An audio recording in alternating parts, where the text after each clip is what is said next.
Well, it is all falling apart now for Prince Harry. Shocking new details about an apparently abusive email that he sent to the charity boss over Meghan Markle in just a moment. But first, news of a really bizarre fallout with one of the only women in the royal family who stayed loyal to him, Princess Eugenie, because another man came between these two cousins in the form of Piers Morgan. Fascinating. And this is really going to shake things up within the royal family. Analysis from Brittany, editor of the Royal News Network, in just a moment. But first, let me take you through this reporting that was revealed in The Sun over the weekend. Now, if you're a regular viewer of Outspoken, you will know I first pointed to these shocking pictures of Eugenie and Piers and the impact that it had on Harry and Meghan a number of months ago. But it has gone mainstream now in a fascinating feature by The Sun's royal editor, Matt Wilkinson, headlined Going Spare. Inside, forlorn and isolated Harry's life as spare to Meghan, and how he only heard about King's hospital visit on the news. So this reporting, which has been absolutely overshadowed by the very legitimate story regarding the Centre Bali charity, is really worth getting into. The Sun reports Prince Harry only heard his father was in hospital with side effects from his cancer treatment at the same time as the rest of the world when the news broke on Thursday evening, which just about sums up how isolated and lonely the Duke of Sussex has become, as Monday, today, marks the 5th anniversary of Megxit. Even his cousin, Princess Eugenie, his last remaining royal ally, has been cast out by the paranoid prince. Insiders say lonely Harry rarely leaves the couple's mansion in Montecito, and while Meghan strides forward with her lifestyle and podcast projects, he has no plans for any new filming with Netflix. The Sun understands he was not told about his father's hospital admission because the palace did not want to cause unnecessary alarm by contacting Harry 5,000 miles away. I'll translate that for you. What that really means is they didn't want Prince Harry to leak the information to the media. They don't trust this guy anymore, and they certainly don't trust his wife. But The Sun goes on that it is understood that the friendship with Eugenie floundered after she was photographed last April with Piers Morgan, a strong critic of Harry and Meghan. A friend said a dim view was taken of this as Piers had clashed with Meghan and Harry in the past. Understatement of the year. Eugenie has been supportive of Harry and Meghan for years and was right there at the beginning of their relationship, but it has now soured.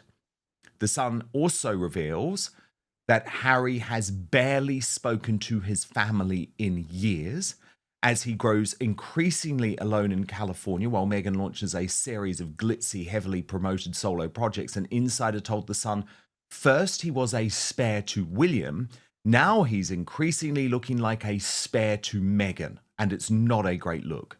Today we are diving into yet another royal drama. Just when we thought we'd seen it all, the latest reports suggest that Prince Harry and Meghan Markle are now at odds with the one royal family member who has always had their back, Princess Eugenie. But why? What could possibly have gone so wrong between these two once close cousins? Well, it turns out that a certain controversial British journalist, yes, none other than Piers Morgan, is at the center of it all. Eugenie was recently spotted spending time with him, and apparently, that was the final straw for Harry and Meghan. But is this feud really about Eugenie's association with Piers Morgan, or is there something much deeper at play? Is Harry losing his last royal ally? Is Meghan orchestrating another social purge? And could this be yet another sign that their relationship with the royal family is beyond repair? Let's break it all down. It is also understood that there are no plans for any more Netflix shows with Harry, either in front or behind the camera, as the deal runs out. So, Brittany, we have a huge amount of breaking news to go through today.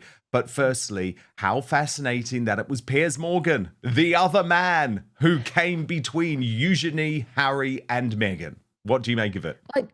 I do have to say it's a little bit of a surprise, but you got to think too. Prince Harry has left the UK, Dan. He is in the United States. And obviously, Piers Morgan is somebody who they can interact with. He is somebody who's sort of in that sphere. And so if they have chats and are familiar with him, I think that's totally fine. And Harry should not be threatened by that because he has purposely removed himself from the situation.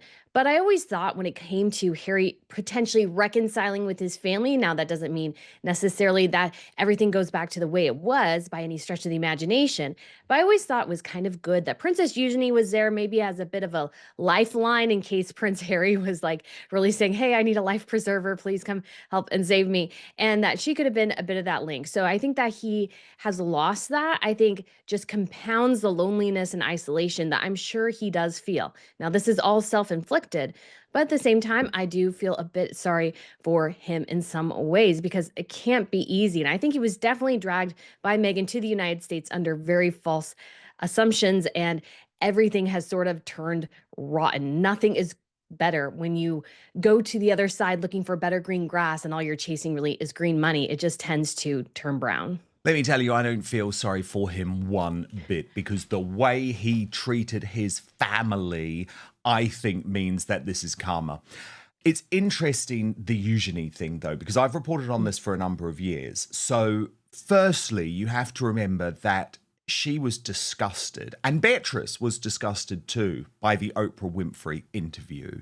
And at that point, they were openly scathing of Harry and Meghan, but I think they understood that there were a couple of reasons why it was good for them to be, as you say, a conduit between Montecito and Buckingham Palace.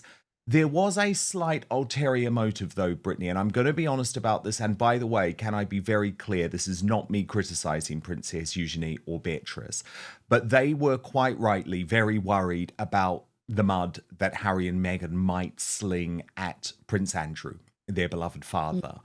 And you'll note, Brittany, that actually any criticism of him was very muted in Spare, virtually non-existent in the Netflix series. And that was in part because Eugenie had maintained this relationship with Harry. So there was a certain degree of her, I wouldn't go as far to say using the Sussexes, but she knew that if she was close, she could potentially protect her father from any more negative publicity. Now let's talk about this alleged betrayal. We all know that Piers Morgan has been Meghan Markle's biggest critic. He walked off Good Morning Britain rather than take back his claims that Meghan was lying in her Oprah interview. Since then, he has relentlessly bashed her every move, branding her as manipulative, attention-seeking, and even dangerous to the monarchy. So imagine Harry and Meghan's shock when photos emerged of Princess Eugenie, yes, the one royal who remained close to them after Megxit, casually hanging out with Piers Morgan. This wasn't just any royal. This was Princess Eugenie, Harry's closest cousin, the one who was always seen as the bridge between the Sussexes and the rest of the royal family. She was the one who visited them in California, the one who was rumored to be a secret mediator behind the scenes. Now, reports are saying that Harry feels completely blindsided by her friendship with the man who has made a career out of trashing Meghan. I mean, that's definitely a possibility. I will say, having looked at their relationship, I don't think Beatrice and Harry were as close as Eugenie and Harry were. And so I think there was a bit of a difference in how the sisters interacted with him, but I can understand why he maybe was muted in his response to Andrew if he wanted to protect them. But at the same time, he didn't really protect his father or his brother. So I'm just wondering, as well as that, if he didn't have that many interactions with Andrew, he just didn't have that much he wanted to say on the matter because they are very self obsessed in many ways. And so I think in a lot of ways, Andrew probably doesn't factor much on the scale to him at all, but he definitely, I think, is very sensitive, and we've heard this before, to comparisons between him and Andrew because they're both sort of considered the spare of their generations and the challenges that they've had, and Harry didn't want to turn into an Andrew and yet has somehow turned out worse than Andrew in that pursuit, which again, all the irony here is really hard to ignore. Indeed, he didn't want to be compared to the black sheep of the family, absolutely. But I think it is very telling, Brittany, and my reporting is that it certainly worked because, as you say, he had absolutely no problem going for Charles, going for Queen Camilla, going for Catherine, going for his brother, and Andrew really did avoid any serious criticism. Of course, the Piers Morgan issue is in part because he famously walked off Good Morning Britain after doubting Meghan Markle's tissue of lies during the Oprah Winfrey interview. And I think when it comes to that, Brittany, Piers has been proven right by history. She was lying. Well, I mean, anybody who watched the interview who had any sort of understanding of how royalty works had to know that she was lying. There were certain instances, especially when it came to the children's titles and everything, where she's like, oh, he wasn't going to get one. Yeah, because the letter of patent says he wasn't going to get one. It's like right there. You can just read it. And she references it later in the interview. But what Meghan Markle was counting on is people being very ignorant of royalty, of how things work within the royal sphere. She was obviously playing very much to an American audience. And so that ignorance, I think, really did help her in that interview, which I think is very disappointing in a lot of ways that people maybe who follow royals don't know that much about them. But I think over time, it has been 100% proven that Meghan Markle was telling a whole lot of, let's say, half truths, mistruths, misdirections, you could argue lies in that interview. And as time has gone on, that's been proven more and more to be the case. And Brittany, this picture painted in the Sun feature of Harry's life is very sad, totally isolated. His only friends now are the husbands of Meghan friends, who you know are reporting back to the Duchess. No plans to work with Netflix. One of his charities has now completely collapsed. And I would argue this is a picture of a guy who's deeply unhappy, not even entrusted by his father to get a tip off before the world that he's been in hospital. But actually, Right. my argument, Brittany, is he deserves this. Because actually, when you break that trust, it's impossible to get it back. And that's why so many of us warned Harry, if you cross those red lines in Netflix and in Spare, there is no going back. But the portrait printed of Harry in Montecito is certainly not the one that he tries to present as, oh, this is so brilliant and I don't miss the UK and I'm just so delighted to be here. Because that's not what your friends are saying. Harry and Meghan feel deeply betrayed by Eugenie. They never expected her to align herself with someone like Piers Morgan. Now let's be real here. Does Eugenie really deserve this level of backlash just for being seen with Piers Morgan? Or is this yet another case of Harry and Meghan expecting blind loyalty from those around them? But let's take a step back and look at the bigger picture. This feud with Eugenie isn't happening in a vacuum. This is just the latest in a pattern of isolation that Harry has been experiencing. Right. And it might be sunshiny and gorgeous weather in California, but you can also be absolutely miserable living there at the same time. And I think that's definitely the case for Harry. He was brought into this, I think, really having stars in his eyes. You know, he was really thinking, in my opinion, that Meghan was a big star when he married her. He really thought that they would come to Hollywood, you know, she would show him how to do things. They would be movers and shakers. And as he's done these things, he's realized, well, number one, he's not good at it. He's really not good at content production. Everything they've done is boring. And that goes on both of them because they've both been involved in most of their projects at this point. And he's just sort of miserable because he left his purpose, he left his family, he left his country, he left his heritage, so many different things because he was told that if he didn't do that, Meghan would maybe do something terrible to herself, that they would get divorced, something like that. And it's just been misery. And when you look at recent reports that Meghan really wants to be a billionaire, it's like so obvious that it's amazing he doesn't see it, is that she saw dollar signs the entire time she was dating and in wedding marriage to him. It was all about the money.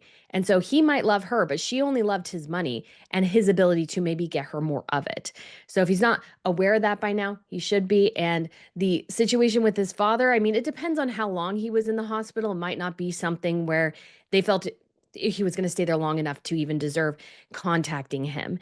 And I think that makes sense. My parents have done the same thing to me. They're like, oh, we're real sick real early in the morning. They did go to the hospital and we don't only found out later in the day. So I don't think that's totally an indication of where things are at. We don't even know how early or if William was informed until after everything was done, how long he stayed. So I think there's some questions there. But yes, are they telling him anything important? No, definitely not. No, and they're not even prepared to tip him off 5 minutes before the press statement goes out, which shows you the complete breakdown in trust.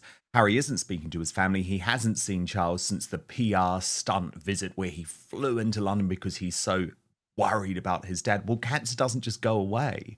And so actually, I knew that was a PR stunt at the time. It's proven to be a PR stunt now. What's one of the worst things for cancer? Stress. Yet Harry continues to choose to put his father through stress on a daily basis. I think it is shameful.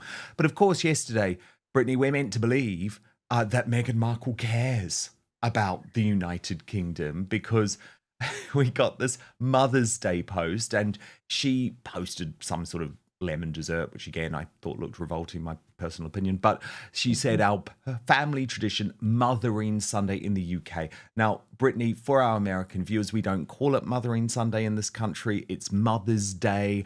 And I think to even try and claim that she has any connection to a country that she clearly hates is just embarrassing. We didn't need that, Megsy.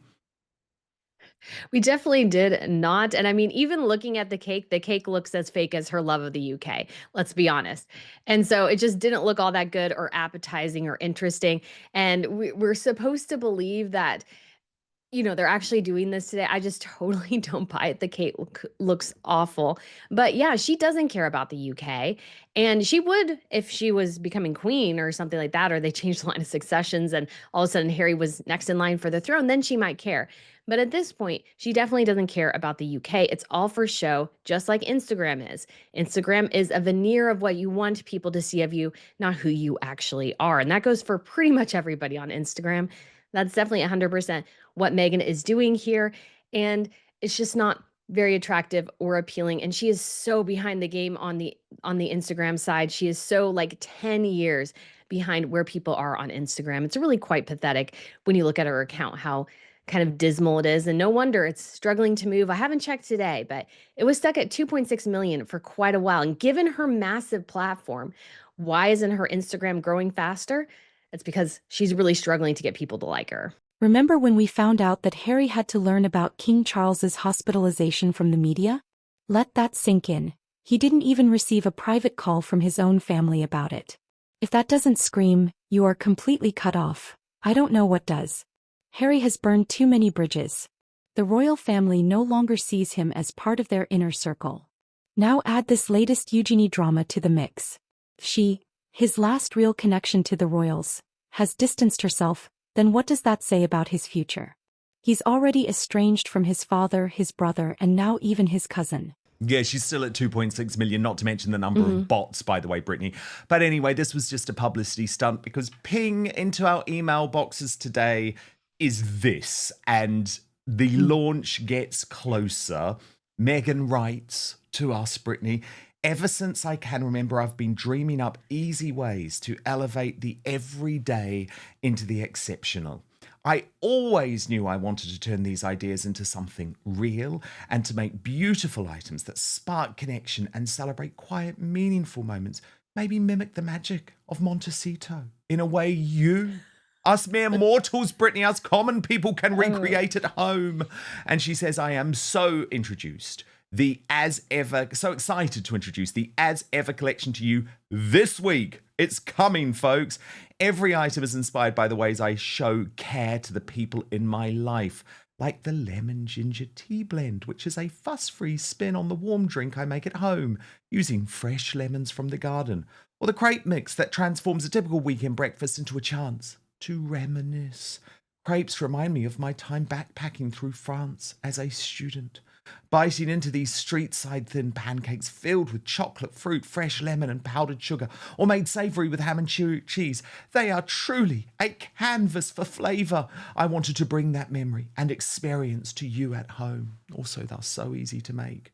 Of course. And then we get to the scam jam. Brittany, the scam jam, because she says, of course, you'll find the raspberry spread that started it all, presented in keepsake packaging that you can repurpose to tuck away love notes or special treasures, and to remember this pivotal moment with me.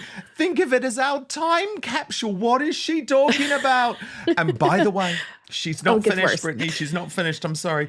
By the way, once you've enjoyed every spoonful of this fruit spread, it's not scam jam, you may want to do what I do. Rinse the jar and use it as a small bud vase for flowers on your nightstand or to hold your pens on your desk. Thank you, Meghan. I think I'm okay without that. I hope when you see what I've worked so hard to create, you're encouraged to know that whatever life brings, you can do it too. Your value, your creativity, your joy, that is you, as it's always been and always will be. You are you, as ever and forever. Oh, gosh. It's not over. Someone once told me that the biggest risk you can take is deciding not to take one at all. Now, after careful planning and preparing, while also parenting, because remember, Brittany, she doesn't just give the kids to nannies all the time. Okay, she is parenting, I promise. It's time to bring as ever from my home to yours so you can make the everyday exceptional in an easy yet meaningful way. As ever, Meghan. What a load of bullshit. So bad. I read that, like the email came through right before we came on, and I was like reading through it going, this is the worst thing I've ever read. She's trying so hard to make her brand like make sense, because if you've started a company and you know like the brand name and everything should connect, and it, like nothing is connecting, and so she's bending over backwards in the wording to try to like justify it, and it still doesn't work. And she's also using, to note, these same pictures that she's already used in her Instagram like a month ago, so we have no new pictures of as ever.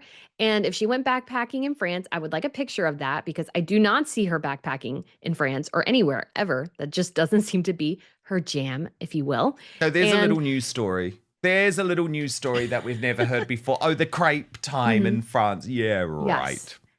Yeah, I don't believe that in the slightest. Markle.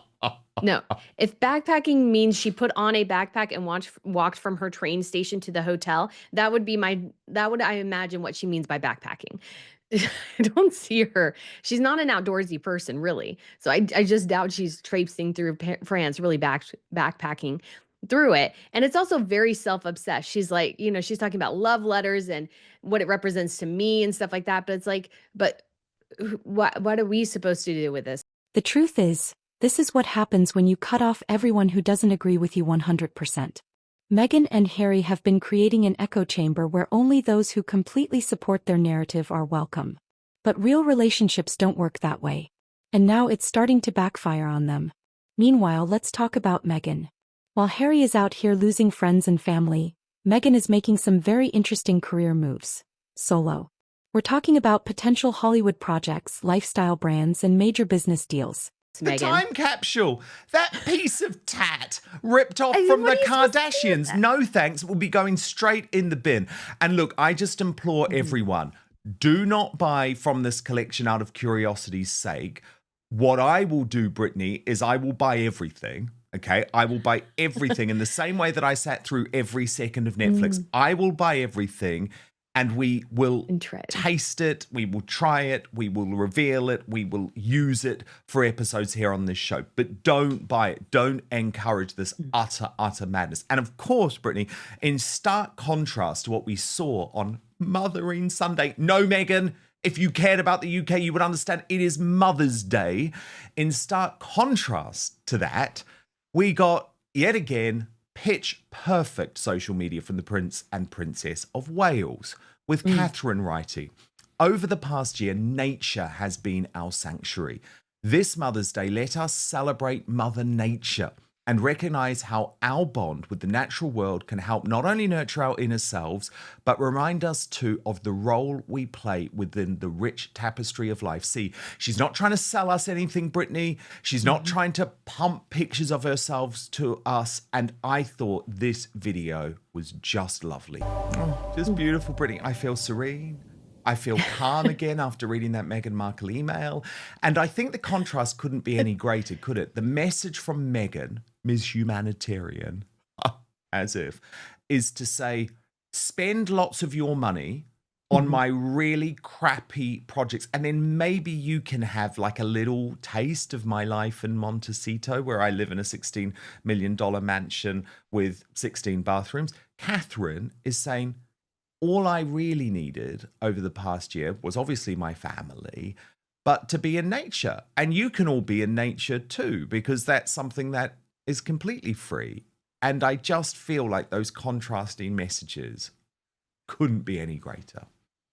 I mean, it's so wonderful to see Catherine doing so well post her cancer treatments. And it's wonderful to see a video like that where she's really just embracing nature and sharing with us an aspect of her journey because we don't know the full details of which cancer she had or what exactly the chemo treatments were like or of anything. But what she is telling us, I think, through a variety of social media posts throughout this last year is that it's not only just her family, but it's connecting with nature that has been, I think, a great comfort to her. And I think that's just glorious to see. And I think something that people can so connect with because we can all go out and we can all take a walk around our street. We can all enjoy the aspects, of the birds chirping and the trees moving with the breeze and leaves and the buds coming out for spring. I'm already seeing some buds on the trees when I went out for a walk yesterday, and it seems like they were all just plain. And then all of a sudden the spring is coming. And I think there's something beautiful in that. Now, would it have been great to get a picture of Catherine and the kids? Yes, but obviously some members of the media spoiled that last year, and so we did not get that, and some members of social media as well. But so glad to see she's doing well. It was a wonderful video to share. And obviously the big question is, do they now have two dogs or one dog? Because we saw two dogs in the video. So I'm really curious to Mm. see what might be in Will store we if the get a little Wales's family has a new introduction? addition. Yeah, indeed. And here's what's really telling. Notice how none of these new ventures involve Harry. It's almost like she's positioning herself for a future where she doesn't need him. Meghan is making moves that suggest she's thinking about her own brand, separate from Harry. So while Harry is busy burning bridges, Meghan is securing her own future. And just a note to say, Catherine is on the cover of Hello this week. They still call her Kate, which I think is shameful, given Hello claims to be the magazine of the royal family. But its headline, Kate's comfort, how her children helped her heal. George, Charlotte, and Louis give her the sustenance to get through. Real contrast, though, Brittany, in terms of the coverage of Meghan Markle's latest project. If you look at this post from Royally Sage, they have been digging into the figures for With Love Meghan, and it's exactly what I predicted, Brittany. They say Rachel's show has created the only thing popular about it is making fun of it. So it got that hate watching early on, and then look at that dip, which just means this is not a hit. And then the Daily Express have some exclusive reporting, Brittany, revealing that Meghan Markle has been humiliated as insiders reveal what they really think of her. And a source told the newspaper, I think we're seeing the collapse of the Meghan as humanitarian narrative. You simply can't talk about dismantling institutions, advocating for women's rights and humanitarian causes, and then pivot straight into affiliate marketing, influencer style brand placements and monetizing your own taste. It's the kind of jarring contrast that's hard to ignore. And I think they're completely right, aren't they? This idea that Meghan is doing anything other than trying to be a third-rate Kardashian rip-off influencer is now for the birds. Oh, I think it totally is. There's so much going on here when it comes to looking at Meghan. She could be doing some really, really great things. She could be, let's say, being this great humanitarian. She could be back being an actress. She could be doing the things that she claims that are a passion of hers. And yet, she's nothing more than a Kardashian. Even when it comes to affiliate marketing, sort of the kind of funny thing is that she is doing the same thing I can do. The same thing a woman who follows her is already doing. And so she's no different now than any other influencer trying to make a buck.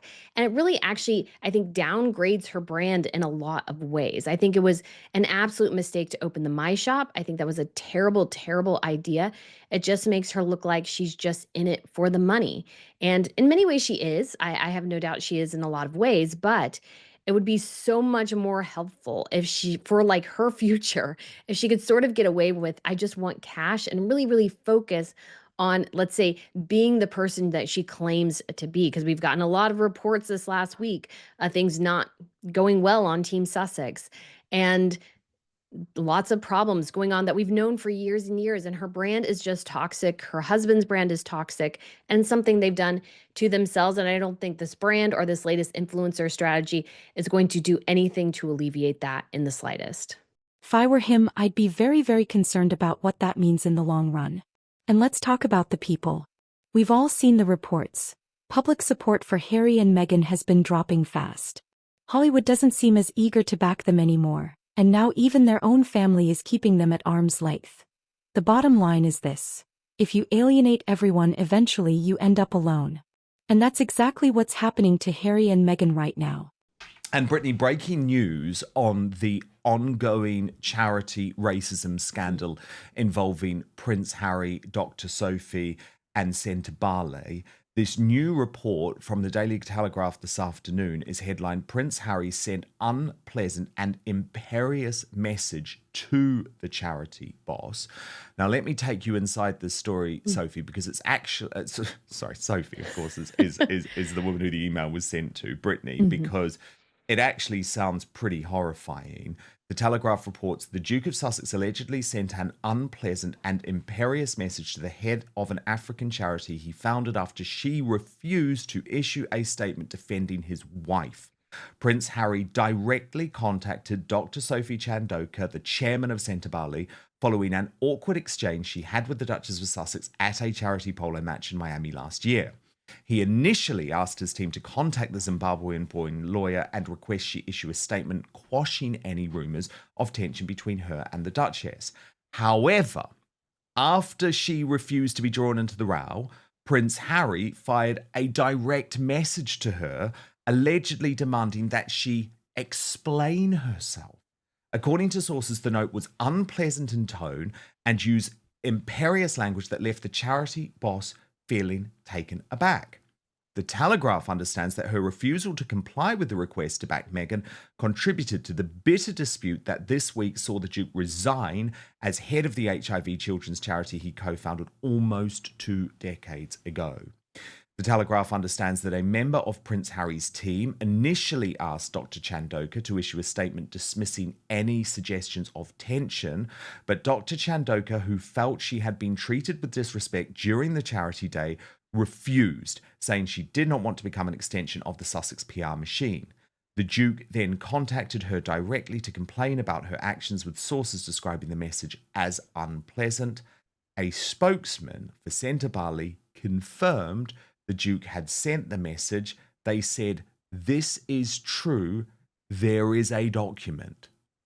And of course, Dr. Chandoka directly accusing Prince Harry, Brittany, of being part of a cover-up over bullying. I just think this looks worse for him by the hour. I mean, it's definitely not looking good. I feel like in some ways this is still a he said, she said. If they have a document, it would be great, I think, to share it at this point, to put all the cards out on the table, because all we have is a lot of mudslinging. And I don't think it's doing the charity at all any favors here. And we'll see how everything all shakes out. We're still in the preliminary aspects of the investigation. But I think what can be definitely concluded is that Harry and Meghan are toxic. They sort of bring the toxicity wherever they are. And that just continues to follow them. So it's actually, even, you could say, let's say, if at least some of the allegations aren't true, they simply exist and are believed because Harry and Meghan themselves has such a terrible public reputation. And so that is what is so contributing to a lot of this. So I just feel like the whole thing remains a lot of he said, she said. I'm waiting sort of for the Charity Commission to come up with a final statement, but this is interesting revelation from the Telegraph. I'd be curious. It didn't sound like they said they had actually seen the document, so I'd be curious to actually see it and if they would reveal it themselves. I think that would be sort of helpful here to see the full context of everything, because of course people can say they didn't like something, but what do the words actually say? That does sort of matter. But definitely not looking good for Harry and Meghan. They have a terrible reputation, which continues to just compound by the day. And it doesn't help as Meghan is looking to launch her product line, because I don't even think she cares about maybe distracting from Harry's mess. She's just, I'm sure, irate at him for disrupting her glorious product launch. Yeah, I mean, this is hugely worrying for the entire Sussex brand, and really fascinating spot from Jen Carson Taylor on X, who writes, "Look who's reporting for the Telegraph on the Prince Harry bullying scandal, and it is Martin Evans, the newspaper's crime editor." So I'll just leave that there. Let's see where this goes. But I salute Dr. Sophie Chandoka for being so brave in terms of preparing to stand up both in court and in the media against the Sussexes. So what happens now? If even Eugenie is stepping back from Harry, is this the final sign that he's completely cut off? And is Meghan's solo career a sign that she's planning for an exit strategy of her own? Let me know your thoughts in the comments. Do you think this feud with Eugenie is the final straw for Harry? And what do you think Meghan's next move is? Hit that like button, subscribe for more deep dives, and I'll see you in the next video.